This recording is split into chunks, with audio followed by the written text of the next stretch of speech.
Silverado Chevrolet. If I'm wrong, I apologize.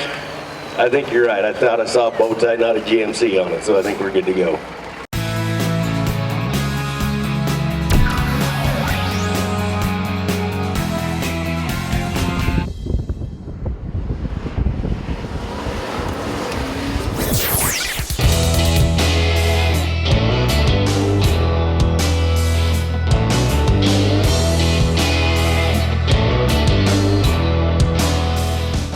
Well, it's an 06 Chevrolet Duramax, triple turboed.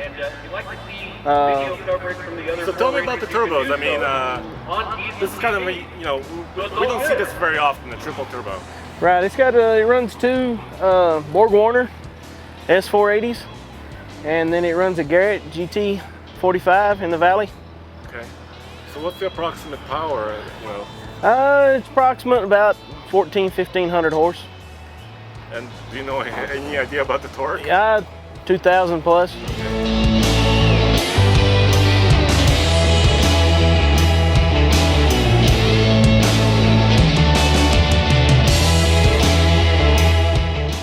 This truck used to be my welding truck. It used to be a cab and chassis dually. But still street legal, right?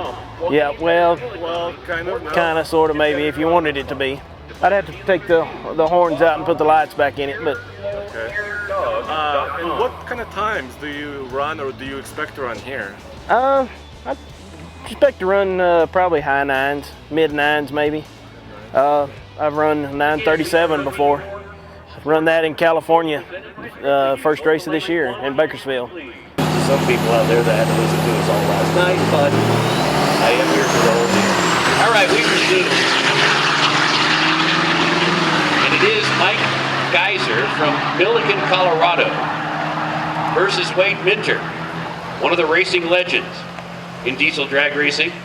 The top end, Geiser gets there first, ATS side of the racetrack, left lane, 1086 on the scoreboard at 134 miles an hour. Wade Minter obviously had problems over here on the BD Power side of the racetrack in the right lane as he runs at 1815 at only 63 miles an hour.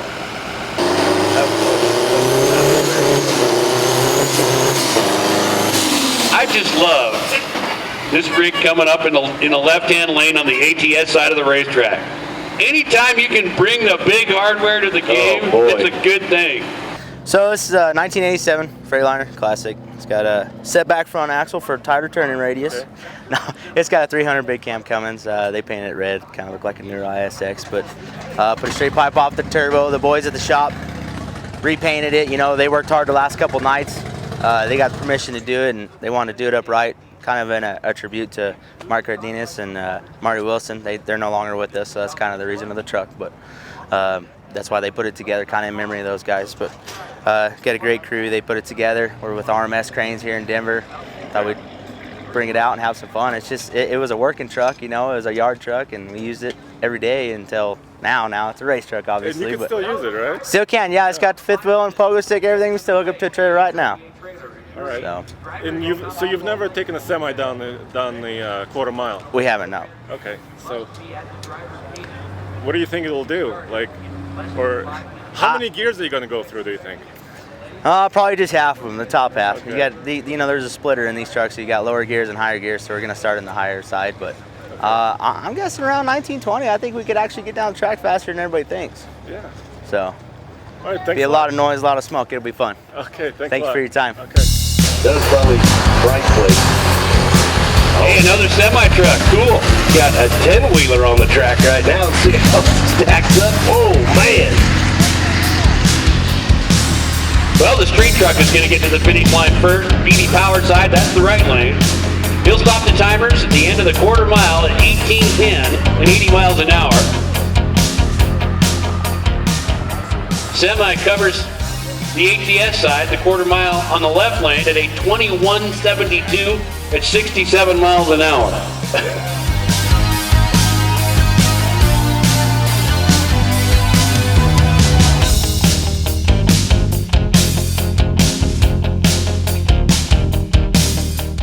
Well, the truck started out wrecked. I bought it back from salvage, and of course we redid the suspension, put 3 bellow airbags from the semi under there. Has about 38 inches of total lift when it's all the way up. I got Fox shocks all the way around, Fox bump stops, Weld racing wheels. They're 20-inch wheels with 46-inch Michelin tires, actually military tires. The interior has been totally redone. There's 4 12-inch subs, 3 amps, 3 TV monitors, full custom leather and suede interior, a lot of extra goodies, aluminum, billet parts, whatnot. Under the hood is mostly stock, it's just got a chip. And same thing with the tranny, it's just got a little ATS tranny deal, not a big rebuild or nothing. That's about the only thing that ain't been touched major. Okay. Can you bring the truck down a little bit? Sure. Sure, I can do that by remote. It doesn't go down in a hurry, but it does go down. Okay, so that's about all the way down right there. So it's all the way down. Yeah. And you can climb in somehow. Yeah, that's the easiest way to get in is when it's down.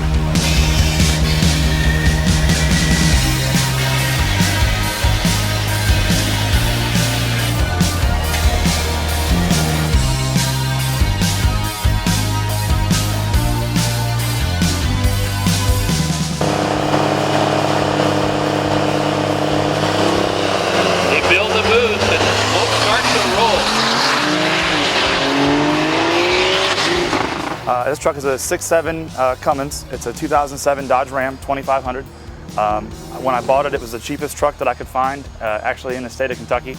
I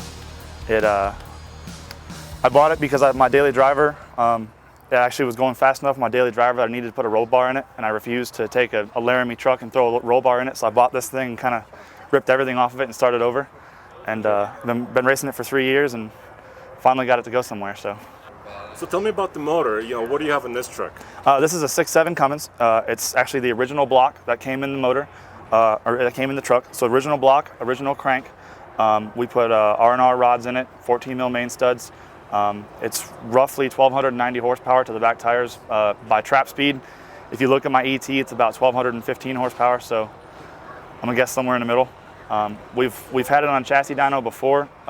At 1,066 rear wheel horsepower, the back tire came apart and tore my whole bedside off, hence the mismatched colors here a little bit. But so this is a rear wheel drive only? A 4-wheel drive, yep. Four-wheel drive. We have to go in 4-wheel drive with these trucks. Okay. In this class, this is Super Street. So in Super Street, I have to weigh 6,000 pounds and run DOT tires if I'm 4-wheel drive. If I'm 2-wheel drive, I can be 5,000 pounds and run full slicks, but you still gotta have leaf springs. Okay. So this is a leaf spring DOT street legal truck class. Okay, so you can actually drive this. Oh yeah. Put the license plate on it. Oh, it's license plate. It's fully insured right now. Okay. I don't have turn signals. There's nothing there, but the old hand out the window trick still works. So how big is this turbo? We actually run a compound turbo setup. This one is a GTX 5533, which is a 94 millimeter inducer compressor wheel, and we compound it with a GTX 4202R, which is a 76 millimeter compressor inducer wheel. And with both of them combined, set up, and gated the way we have it, it's 90 to 95 pounds of boost down the track. So, yikes, that's good. Yeah, it's it works really good. We had some issues with keeping it cool. The only thing we have is a factory style air-to-air intercooler. We don't have any air-to-water or anything fancy, so we had to actually put some water injection in the truck just to bring the intake temps down, because they were, pressure makes heat. Heat's not so good for horsepower, so. Milliken will take on the ATS diesel side of the racetrack and challenge Tyler Montgomery from Pampa, Texas. He's only 19 years old. So it will be old age and treachery versus youth and optimism. I like that. And still not as cool as the geriatric Dodge Ram truck from last night, like you. Ryan Starks off. Oh, yeah. Any wonder why he's a champion? Milliken goes 981 at 141 miles an hour. Now, Ryan, this is a different type of truck. What class is this, and can you tell me about it? This truck is actually dubbed the Dirty Max. It's G&J Diesel up in Billings, Montana. This is a pro stock class. So whereas my other truck, it has to be 6,000 pounds, DOT tires, all that. This can be tube chassis, fiberglass body. Minimum weight is 2,350 pounds, so substantial power to weight difference. This truck is a whole lot faster and well, sadly more fun to drive than my own truck is. But so this is rear-wheel drive. Yep, rear-wheel drive, big slicks, tube chassis. It's fiberglass, the whole 9 yards. This button right here, this trans brake button, I've grown to love that thing. Makes driving a four-wheel drive truck not nearly as fun. So what's under the fiberglass front? Well, the fiberglass front, so the turbo setup used to be a lot different. We're running compound turbos right now with, one turbo here, one turbo here, and it used to have a turbo up in here. So basically this was the intake, but over the years we've learned and changed, and this is where it's at now, and this is pretty much just there because that's the way the body is. So now the turbos on this are very similar to the ones on this, on mine, where I'm running a 76 and a 94 compounded. This is an 80 and a 106 compounded. So a little bit bigger compressor wheels. The Duramaxes tend to like the RPM a lot more, so bigger compressors work a lot better in these ones. So it's higher RPM? Higher RPM, yep. This is 5,000 to 6,000 RPM, where that one's 4,000 to 5,000. And then, that one's an inline 6, this is a V8. Just by the pure nature of the engines, that one likes to torque load a little bit, this one likes to run up top on the RPM. And what is the time you're shooting for with this truck? Well, I don't know if we'll ever get there with this one, just because, we only have a 3-speed transmission, we have limited RPM. The fastest I've gone in this truck is 853 at 154 miles an hour. And that's pretty much done by 1,000 foot, because we're at 153, we're at this transmission's 1-to-1. I don't have an overdrive. It's a Bruno Lenco lockup setup, so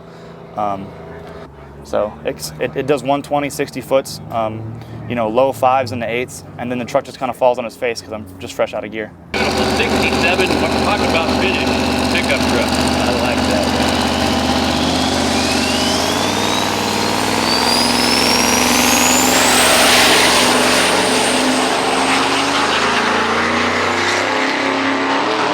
Milliken like a shot out of a gun with the MBRP. Back truck goes 891 and 147 miles an hour. 891, 147 for Ryan Milliken. If we were to do some changes to this truck, it's got all the power to go into the 7s. I just don't have enough gear.